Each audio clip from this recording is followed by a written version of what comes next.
अस्सलामुअलैकुम। Asia 41 news के साथ मैं हूं आपकी मेजबान मुतरबा यूसुफ।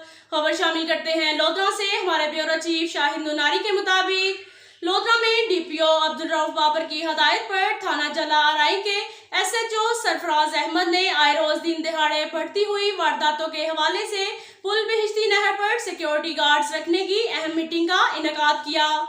मीटिंग में शाहिद नुनारी, हाजी अब्दुल मजीद अख्तर खोखर, अरशद नुनारी, हाजी हफीज समेत दीगर लोगों ने शिरकत की। एसएचओ सरफराज अहमद की इस कारकर्दगी को खूब सराहा और शुक्रिया अदा किया। शहरियों का मजीद कहना था कि जब से एसएचओ थाना जला आरई में आया है, हमारे इलाके में जराइम की बहुत ज्यादा कमी हुई है। अब तक के लिए इतना ही काफी है। मिलते हैं अगले बुलेटिन में, हमारे साथ रहिएगा।